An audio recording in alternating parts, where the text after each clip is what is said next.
அஸ்ஸலாமு அலைக்கும். சாட்டர்டே கொஞ்சம் பர்சனல் ஒர்க்காக சித்தி வீட்டுக்கு போயிருந்தோம்.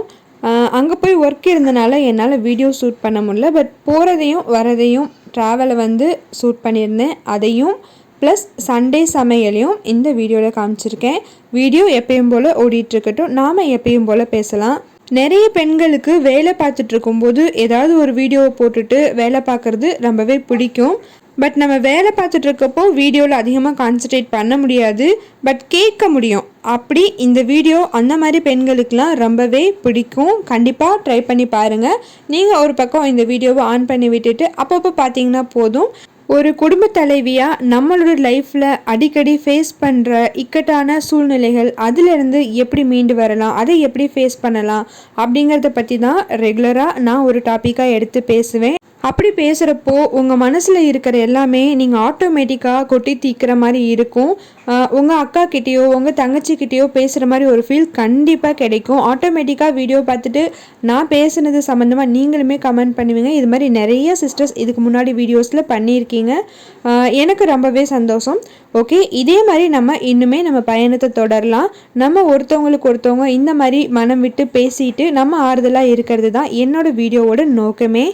இன்றைக்கி வீடியோவில் நான் முக்கியமாக பேச இருக்க டாபிக் என்ன அப்படின்னா கேள்வி கணைகள். அதுலேயும் இந்த சொசைட்டியில் ஒரு பிறவின்னு எடுத்துட்டாலே நிறைய கேள்விகளை ஃபேஸ் பண்ண வேண்டி இருக்கும். அதுலேயும் ஒரு பொண்ணு அப்படின்னா நிறைய ஃபேஸ் பண்ண வேண்டியதாக இருக்கும். அது என்ன மாதிரி கேள்விகளாக இருக்கும், அதை எப்படி ஃபேஸ் பண்ணலான்னு சொல்லி இந்த வீடியோவில் பேசலாம்.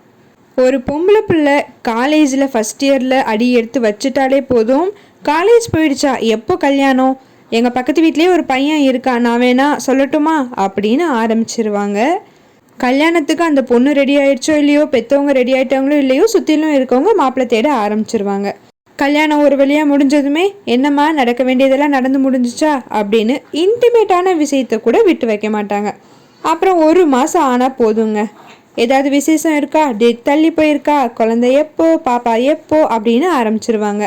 அதுக்குன்னே பிரத்யேகமாக சில டைலாக்ஸ்லாம் வேற வச்சுருப்பாங்க. உன் வயசு பிள்ளை கையில் ஒன்று இடுப்பில் ஒன்று வச்சுருக்கு, நீ என்ன இன்னும் சும்மா இருக்க, ஏன் தள்ளி போட்டிருக்கியா, பிளான் இல்லையா, இப்போயே பெற்றுக்கோ, இல்லைன்னா பின்னாடிலாம் கஷ்டம், அப்படி இப்படின்னு ஆரம்பிச்சிருவாங்க.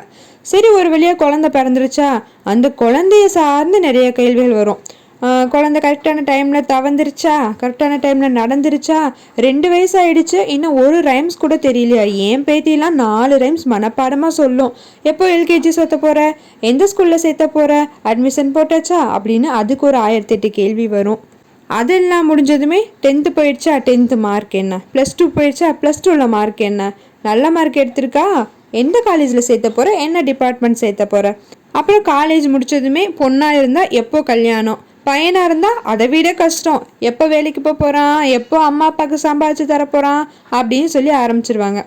அதுக்கப்புறமா நம்மளோட பொண்ணுக்கும் கல்யாணம் முடிச்சு வச்சுட்டா இதோட நம்மளோட கேள்வியெல்லாம் முடிஞ்சிச்சா அப்படின்னா, நமக்கு முடியுதோ இல்லையோ அடுத்து நம்ம பொண்ணை வச்சு நமக்கு ஸ்டார்ட் ஆகிடும். மகளுக்கு கல்யாணம் முடிச்சு 2-3 மாதம் ஆயிடுச்சு, ஏதாச்சும் விசேஷம் இருக்கா அப்படின்னு ஆரம்பிச்சிருவாங்க.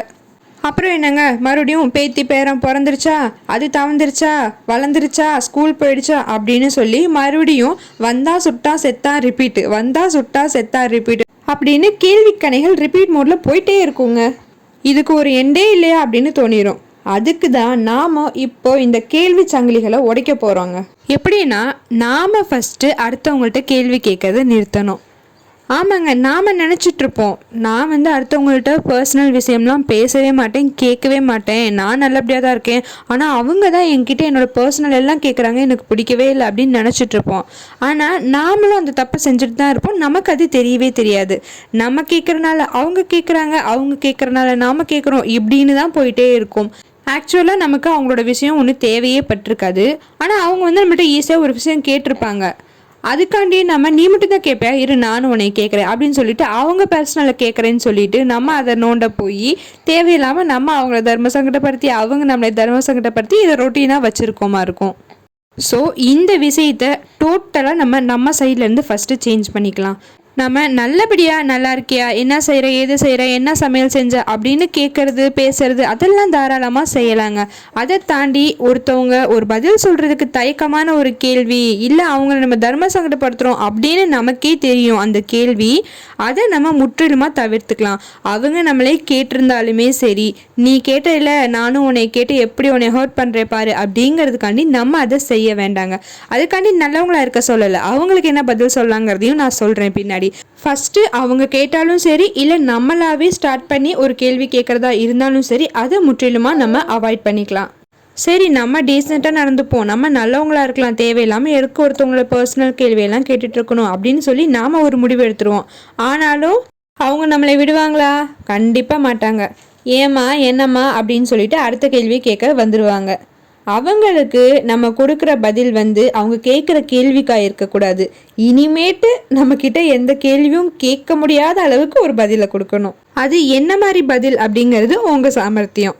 சும்மா ஒருத்தவங்களை வச்சு பார்த்துட்டு இருந்தோம் அப்படின்னா அது கண்டிப்பாக சரிப்பட்டு வராது. சரி, கேட்டுட்டாங்களே இதை சொல்லிடலாம், கேட்டாங்களே அதை சொல்லிடலாம் அப்படின்னு சொல்லிட்டு பின்னாடி நம்ம தான் புலம்பிட்டு இருப்போம்.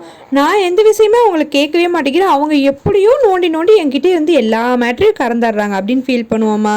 ஆமாம், அப்படி ஃபீல் பண்ணக்கூடாதுன்னு நினச்சிங்களா நீங்கள் சாமர்த்தியமாக பதிலை சொல்லிட்டு வாங்க. ஃபஸ்ட்டு எல்லாரும் திட்ட தான் செய்வாங்க, இது என்ன இப்படி எடுத்தறிஞ்சு பேசுது, வயசுக்கு கூட ஒரு மட்டு மரியாதை இல்லை, ஏன் சொன்னால் என்னவா, ஊர்வலத்தில் யாரும் கேட்காத கேள்வியவா கேட்டுட்டோம், இப்படி சிலிப்பிக்கிறா அப்படின்லாம் சொல்லுவாங்க. வயசுக்கு மரியாதை இல்லை அப்படி இப்படின்னு எக்கச்சக்கமாக பேசுவாங்க, வீட்டில் இருக்கவங்களே செய்வாங்க. பட் அதையும் தெளிவாக உங்களோட செயலில் புரிய வைங்க. அதாவது அன்பு, பாசம், மரியாதை, உறவு முறை இதெல்லாம் வேற. ஆனால் ஒருத்தவங்களோட குடும்ப விஷயம், பர்சனல் விஷயம் இதை எல்லாத்தையும் குறைஞ்சு ஆராய்ச்சி பண்ணி கேட்டு தெரிஞ்சுக்கிட்டு அதை இன்னும் 4 பேர்கிட்ட போய் பாரு அவங்க வீட்டில் இப்படிலாம் நடக்குது அப்படின்னு குசலம் பேசுறது வேற. நம்மளோட பர்சனல் விஷயங்களை ப்ரைவேட்டாக யார்ட்டையும் ஷேர் பண்ணாமல் வச்சுருக்கிறதுல எந்த தப்புமே இல்லைங்க. இன்னும் சொல்ல போனால் நம்ம நல்லா பழகுவோம், பேசுவோம், எல்லாமே செய்யலாம். ஆனால் உன் பர்சனல் விஷயத்த நீ பர்சனலாக வச்சுட்டு என் விஷயத்த நான் பர்சனலாக வைக்கிறேன் அப்படிங்கிறது ஒரு கண்ணியமான ரிலேஷன்ஷிப்பாக தான் இருக்கும். நாம் செய்கிற ஒரு விஷயம் நம்மளை பாதிக்காமல், அதுலேயும் முக்கியமாக அடுத்தவங்களை எந்த வகையிலையும் பாதிக்காமல் ஒரு விஷயமா இருக்குது அப்படின்னா அதை நம்ம செய்யறதுல எந்த தப்புமே கிடையாதுங்க. நம்ம ஆரம்பத்தில் இந்த விஷயம் என்னோட பர்சனலானது, இதை நான் வெளிப்படுத்த விரும்பலை அப்படின்னு ஒரு செயல்படுத்த ஆரம்பிக்கிறப்போ எல்லாருமே பேச செய்வாங்க, இவ இப்படி செய்கிறா அப்படி செய்கிறான்னு. ஒரு கட்டத்தில் ரொம்பவே போராடி பார்த்துட்டு அவங்க விட்டுறவும் செய்வாங்க. சரி, அவள் எப்படியோ இருந்துட்டு போகிறா அப்படின்னு சொல்லி அவகிட்ட இருந்து ஒன்று வாங்க முடியாது, அவள் எதையுமே சொல்ல மாட்டா, எதுக்கு போய் கேட்டுட்டு அப்படின்னு விட்டுருவாங்க. ஆரம்பத்தில் அவள் திமிரு பிடிச்சவ அப்படி இப்படின்னு சொன்னவங்க ஒரு கட்டத்தில் அவளை மாதிரி தான்ப்பா இருக்கணும் அப்படின்னு மாற ஆரம்பிச்சிருவாங்க. நல்லா பேசுவா, பழகுவா, மரியாதையாக இருப்பா, எல்லாமே செய்வா. ஆனால் தேவையில்லாமல் நம்மளோட விஷயம் எதையும் கேட்க மாட்டா, அதே மாதிரி அவள் விஷயமும் சொல்ல மாட்டா. இப்படி தான் நாமளும் இருந்துக்கணும் அப்படின்னு சொல்லி அவங்கள்ட்டே ஒரு மாற்றம் வருங்க. கண்டிப்பாக உண்மைதான். இப்படி நாம் ஆரம்பித்து ஒவ்வொருத்தவங்களாக மாற ஆரம்பிச்சிட்டோம் அப்படின்னா அடுத்து வர ஜென்ரேஷன் பிள்ளைங்களுக்கு இந்த கேள்வி கணைகள் இருக்கவே இருக்காதுங்க.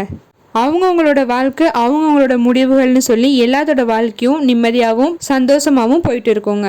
சரிங்க, இந்த வீடியோவில் நான் பேசியிருக்கிறத பற்றி உங்களோட கருத்துக்கள் என்ன? உங்கள் வாழ்க்கையில் இந்த மாதிரி கேள்விகளை நீங்களும் ஃபேஸ் பண்ணியிருக்கீங்களா? அதுக்கு எப்படி சாமர்த்தியமாக நீங்கள் பதில் சொல்லுவீங்க அப்படின்னு சொல்லி மறக்காமல் கமெண்ட் பண்ணுங்கள். வீடியோ பார்த்துட்டு இருக்க நிறைய பெண்களுக்கு யூஸ்ஃபுல்லாக இருக்கும். அப்புறம் முக்கியமாக எப்போ பார்த்தாலும் என்கிட்ட இவங்க அந்த கேள்வி கேட்குறாங்க, அவங்க இந்த கேள்வி கேட்குறாங்கன்னு சொல்லி புலம்பிக்கிட்டே இருக்க உங்கள் ஃப்ரெண்ட்ஸ் இல்லை சிஸ்டர்ஸ்க்கு இந்த வீடியோவை அனுப்பிச்சு மறக்காமல் பாரு அப்படின்னு சொல்லுங்கள். இன்னொரு பயனுள்ள வீடியோவுடன் காரிகை மேதினியில் மீண்டும் சந்திக்கலாம்.